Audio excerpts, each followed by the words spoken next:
let's talk wearable pumps. Okay, these differ from every other pump that you have already seen a course for. This differs for what I talked about parts, about how to use the pump. Wearable pumps are a completely different category when it comes to this. Okay, so number one, what is a wearable pump?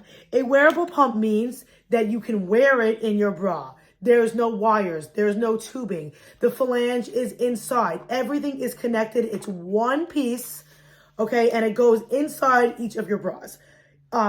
Obviously, this is amazing because you can do a lot more things. Now, I want to let you know off the bat that a wearable bra is not a bra that you can suddenly do yoga with.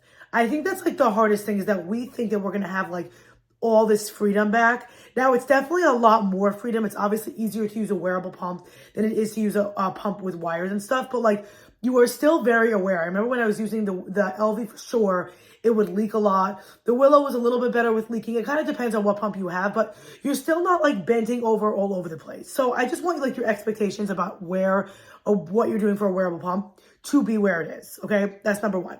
Number two, a wearable pump, the settings are as follows. You honestly can just put it on, put it in your bra and leave it. The reason why I say that is because if you're using a wearable pump, it means you're doing it because you're not just sitting on the couch doing nothing.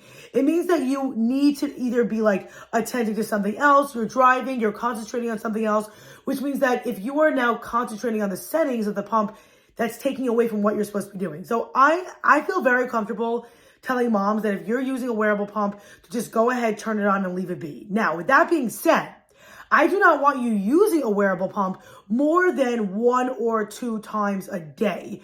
A wearable pump is definitely a secondary pump, which means it should not be used more than 1 to 2 times a day, because it definitely will affect your supply if you do that, okay? We want wearable pumps to be used when you need it. Here's what I say about wearable pumps. You use a wearable pump at a time where you otherwise would not be able to pump at all. That's really the best time, because in any situation, if you're able to use a regular pump, you should. But if it's significantly easier, like you're driving or you're out, you definitely can use a wearable pump, but just be aware that I don't want you doing it more than once or twice. So that's the thing with the wearable pump. Most wearable pumps do have a massage mode and a expression mode, like I talked about before, but you're welcome. Either some of them have an app, some of them you just do it manually on the pump. You're welcome to do the back and forth method, but remember that you cannot see the milk going. So you're not going to be able to know. So sometimes people like just 10 to 15 minutes into their session will just go back to the letdown mode for like 5 to 10 minutes. If you want to do that, you can. But I really want you to know that I am totally comfortable telling you to just like go ahead, put it in, pump for that session, and then be done.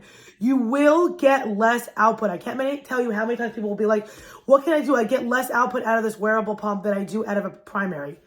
That's just how it is. You're obviously giving up on something, right? So if you're using this, it's amazing because you're getting to not be like tied down to something. But you also need to know that if you're doing this, you're giving up on a primary pump session, which means you're not going to be getting out a full amount. And that's okay. That's why we're only doing it once or twice.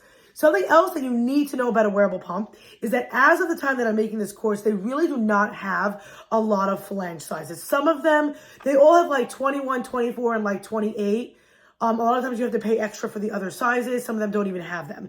You are definitely going to be using a cushion for the wearable pump, okay?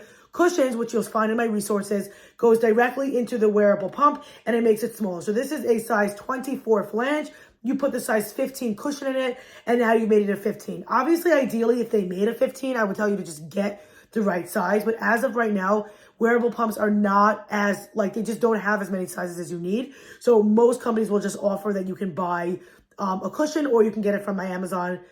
Either one of those two things are possible for you. So biggest thing to know about wearable pumps, use it when you need it. Definitely, I want you to be able to, be at the pumpkin patch and doing what you need to be doing. I obviously want that for you. But anytime, if you're able to just pump in the car on the way there, I would suggest just doing that rather than wearing a wearable, because you're not going to be able to be fully present. I mean, you are, but you're not as fully present when you are wearing a wearable pump. So I just think it's important for you to know that.